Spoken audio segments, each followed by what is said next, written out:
Hello Banaras, good morning. अरे अरे जरा संभल के भाई, अभी तो हमने हालचाल बस पूछना ही था, आप तो पहले ही लड़खड़ा गए। अरे वो कहावत नहीं सुनी क्या आपने, जल्दी का काम शैतान का। और फिर अपने बनारस का अंदाज तो ऐसा है जैसे गंगा मैया का पानी, बिल्कुल सरल, शांत, निर्मल, इत्मीनान से मस्ती में झूमते लहराते, हर परेशानियों को, मुश्किलों को अपनी लहरों में समेट के अविरल बहते जाना, है कि नहीं? हाँ, अब ऐसा भी नहीं है कि हम बनारसियों को कोई जल्दी नहीं होती। अरे अपने यहाँ की ट्रैफिक तो वर्ल्ड फेमस है। मामला इतना जबरदस्त होता है कि आप ना किसी से ये कहते हुए सुन सकते हैं कि अरे मालिक उड़ के जाइबा का।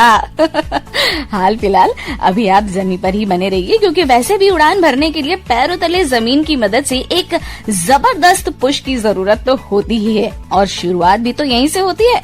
तो देर किस बात की है बनारस, सुबह के 7 बज चुके हैं आपकी अपनी वाणी आकाशवाणी पर। आपकी ये बनारसी मीठी कीर्ति बोले तो मैं आरजे कीर्ति आ चुकी हूँ लेकर बनारस का the most favourite morning show, good morning Banaras. Hey Banaras, welcome back. You are listening to Banaras का the most favourite morning show, good morning Banaras, और मैं हूँ आपके साथ आरजे कीर्ति। आज की तारीख 24 मई, दिन है बुधवार, माने भगवान गणेश जी का दिन, और गणेश जी मतलब शुभ आरंभ। तो चलिए हम भी आगे बढ़ते हुए शुभ शुरुआत करते हैं और जानते हैं आज के दिन में खास क्या कुछ हो रहा है देश, दुनिया और हमारे बनारस में स्पेशल आसपास।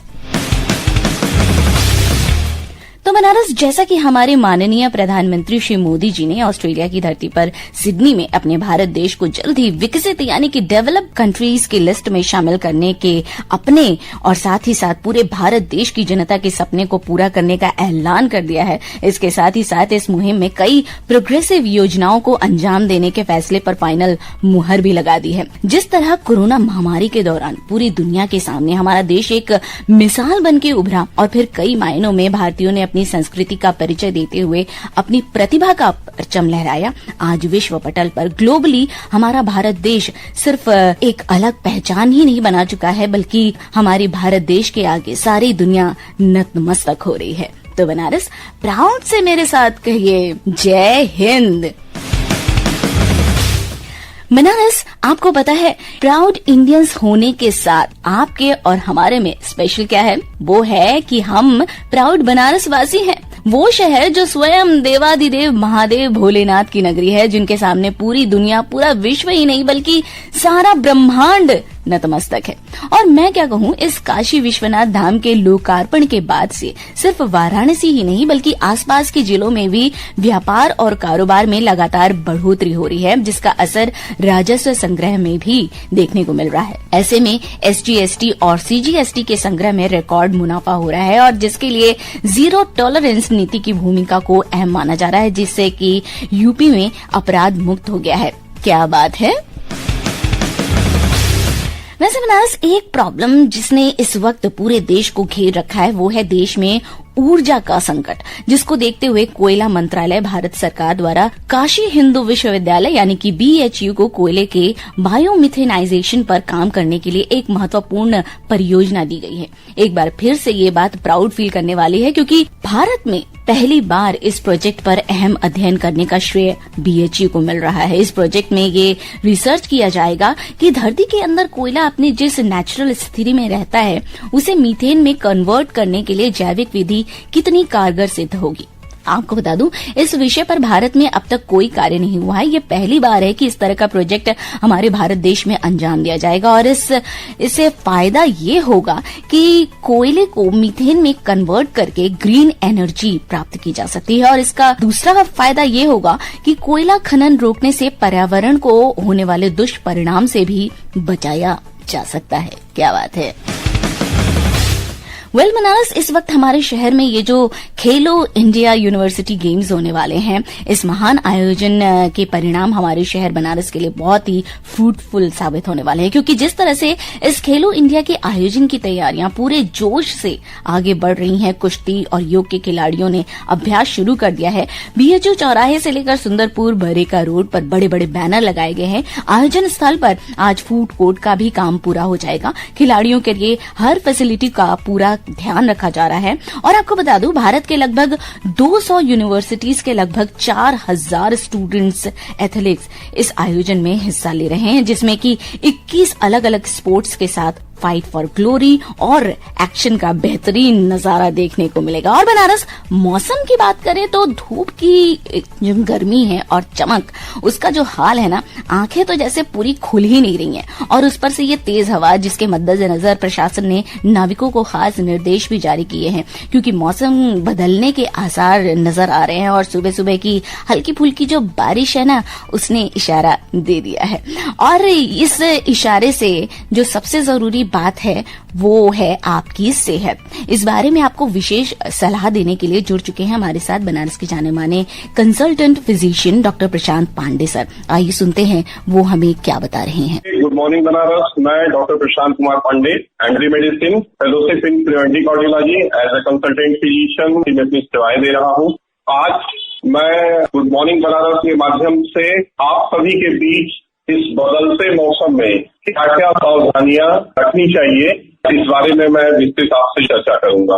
जैसा हम सभी जान रहे हैं कि इस बदलते मौसम में तापमान सामान्य से बहुत ज्यादा जो है हमें देखने को मिल रहा है। ऐसे बदलते मौसम में सबसे पहले जो आवश्यक चीजें हैं वो है स्वच्छता का ध्यान रखना। अगर हमें स्वस्थ रहना है तो सबसे पहले हम क्या करेंगे, स्वच्छता का विशेष ध्यान रखेंगे। स्वच्छता अपने आसपास हम रखकर, खाने पीने की वस्तुओं को स्वच्छ रखकर हम बीमारियों से दूर रह सकते हैं। अब इस बढ़ते तापमान में सबसे ज्यादा जो आवश्यक है वो पहले तो है कि पानी का जो सेवन हम करते हैं, सामान्य पानी, आरओ वाटर जो है वो बिल्कुल साफ सुथरा होना चाहिए। कोशिश हम करें बाहर के तापमान को देखते हुए सामान्य पानी का उपयोग करें, या अगर पानी फ्रिज से निकाल के रखते हैं तो तापमान जब तक उसका नॉर्मल ना आ जाए, जो है वातावरण के टेम्परेचर से मिलता जुलता ना हो, तब तक हम उसका सेवन न करें। इसके साथ साथ भोजन जो हमारा होगा वो बिल्कुल सादा भोजन होगा। तली चिकनाहट की चीज, मिर्च मसाले वाली चीजों का सेवन ज्यादा नहीं करना है। इस तरीके से हम अपने आप को इस मौसम में जो होने वाली बीमारियां हैं उनसे क्या कर सकते हैं, दूर रख सकते हैं।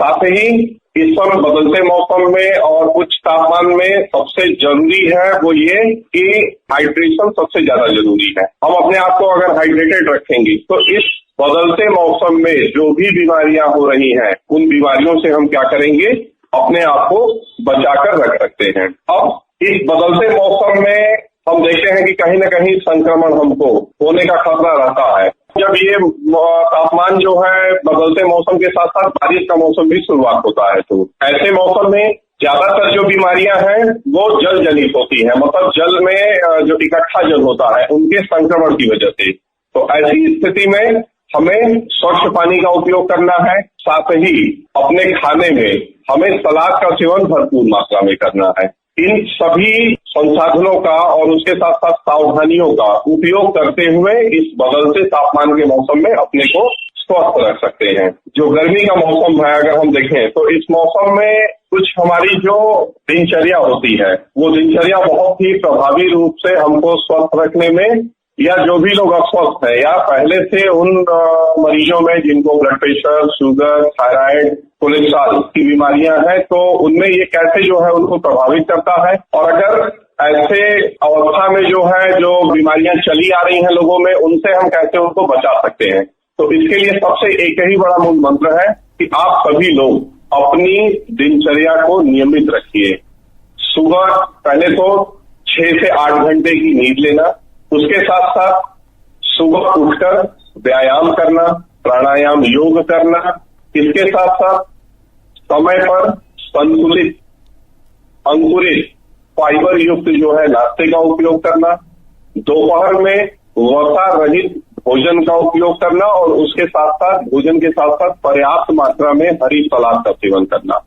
इसके साथ साथ रात में अपने जो है भोजन की मात्रा को सामान्य से कम करना, संतुलित लेना और उसके साथ साथ भोजन करने के पश्चात लगभग 20 से 25 मिनट का सामान्य जो है वॉक करना।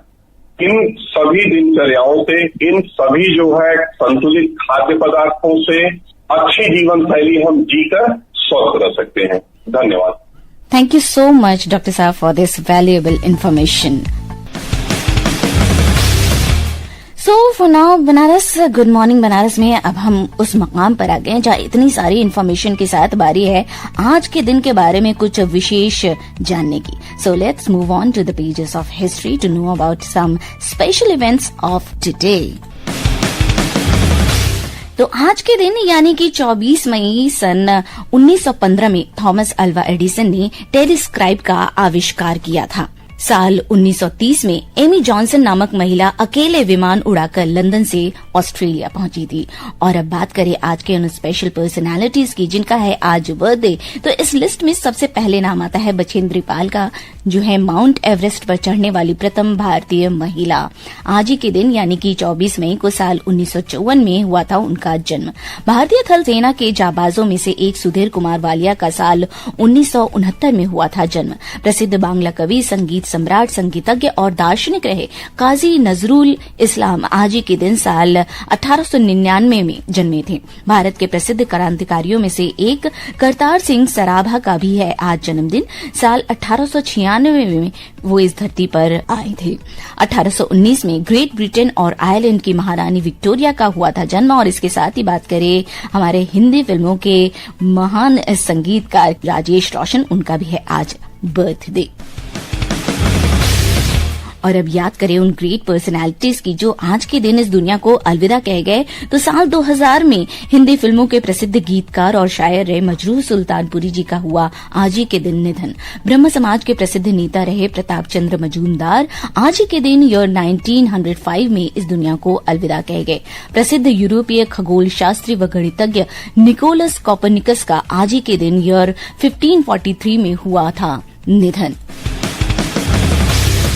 बनारस हमारा शहर काशी मोक्षदायिनी मानी जाती है कि नहीं, लेकिन भगवान शिव शंभू के इस निवास स्थान की महिमा, मिजाज और अंदाज बिल्कुल परे है. ये शहर जितना अपनी संस्कृति और इतिहास से जाना जाता है उससे कहीं ज्यादा मशहूर है बनारस की गलियां और इन गलियों में बसे मोहल्ले जिनका नाम और उनके नामकरण के विधान के किस्से कहानियां जिसे सुनकर हर किसी की जबान बस कह उठती है वाह क्या बात है.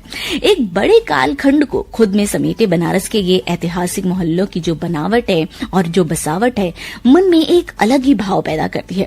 बनारस में बसे पहले बस्ती को जहां पक्का महाल के नाम से जाना जाता है तो वहीं बंगालियों की अधिकता वाला मोहल्ला बंगाली टोला, मराठियों के बसावट वाला मोहल्ला दूध विनायक या दुर्गा घाट, तो दक्षिण भारतीयों का मोहल्ला हनुमान घाट, आंध्र प्रदेश वालों को मानसरोवर घाट मोहल्ला रास आया. तो कई मोहल्ले तो विभिन्न हस्तियों के नाम पर बसे जिसमें कि दारा शिकोह के नाम पर दारानगर, चेत सिंह के नाम पर चेतगंज और जगत सिंह के नाम पर जगतगंज. कुछ मोहल्ले के नाम तो पेड़ों के नाम पर भी बसते चले गए जैसे कि नाटी इमली, टेढ़ी नीम, बेनी राम का बाग यानी कि बेनिया बाग और बुला नाला को विपुल यानी कि विशाल नाना के नाम से जाना जाता था जो कि अब बुला नाला के नाम से जाना जाता है. इसके बाद बात करें हड़हा की तो पहले शमशान था ये जगह जहां हड्डियों का ढांचा रहने से इस मोहल्ले को बना गया हड़हा सराय. धर्म की नगरी में कई मोहल्लों के नाम भगवान और देवों के नाम पर हो गए. ये बात करें बड़ा गणेश की, दुर्गा कुंड की, संकट मोचन की, ऐसे कई मोहल्ले हैं जो बनारस की सांस्कृतिक विरासत को समृद्ध करते हैं. इस पर चर्चा फिर कभी करेंगे. अभी तो आपसे बस इतना ही कहना है कि जिस भी मोहल्ले से हो आप बस बने रहिए अपने बनारस की मूल खूबसूरती के साथ और सुनते रहिए आपकी अपनी वाणी आकाशवाणी. 7:20 होने को है. प्रादेशिक समाचारों का सिलसिला जारी होगा. मैं आरजे कीर्ति आपसे मिलूंगी 8:45 पर मधुरिमा में. तब तक के लिए अपने फीडबैक हम तक पहुंचाते रहिए pkldair@varanasi@gmail.com पर और बने रहिए आपकी अपनी वाणी आकाशवाणी के साथ.